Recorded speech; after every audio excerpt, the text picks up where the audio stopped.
போற்றியோம் நமசிவாய. திருவடியே சரணம். பக்தர் கோடி அனைவருக்கும் பணிவான வணக்கங்கள். நாம் எப்படி இருந்தால் நம்மளுக்கு மனம் ஆனந்தம் கிடைக்கும்?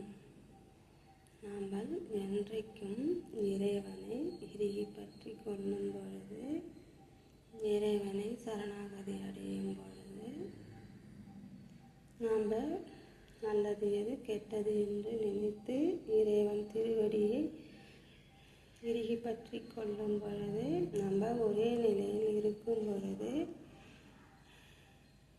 மாறாத வார்த்தையும்,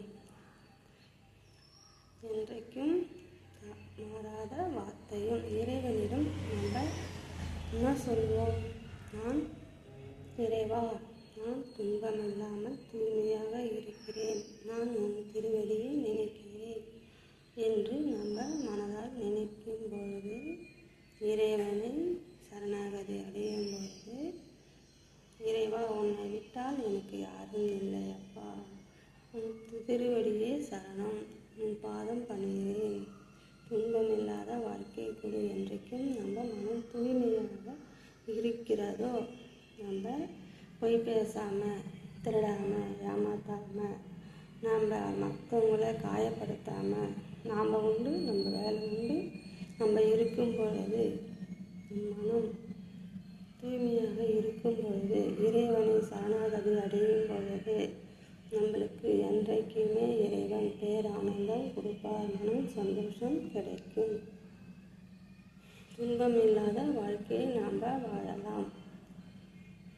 எப்படின்னா, நம்ம யாரிடமும் போய் பேசுவது கிடையாது, ஏமாற்றுவது கிடையாது, திருடுவது கிடையாது, உண்மையாக நேர்மையாக நம்ம தூய்மையாக நம்ம எந்த தவறுகளும் செய்யாமல் இருக்கும் பொழுது, எந்த தொல்லைகளும் துன்பங்களும் நம்மளை விட்டு தொல்லைகள்லாம் பிரிந்துவிடும், இன்பங்கள் மட்டும் வரும். நம்ம எந்த துன்பங்களும் செய்யாமல் இருக்கும் பொழுது நம்மளை விட்டு துன்பங்கள்லாம் பறந்துவிடும். என்றைக்கும் இறைவனே சரணாகதி என்று நினைக்கும் பொழுது அவர் நம்மளை தொல்லை இல்லாமல் பார்த்து கொள்வார். மனம் தூய்மையாக இருக்கும், ஆனந்தமாக இருக்கும்.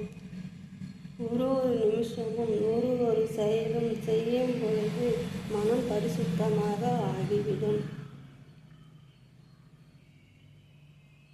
நம்ம கஷ்டப்பட வேண்டிய அவசியம் இருக்காது. இறைவனை நாம் உணரலாம், சந்தோஷம் அடையலாம், ஆனந்தமாக இருக்கலாம்.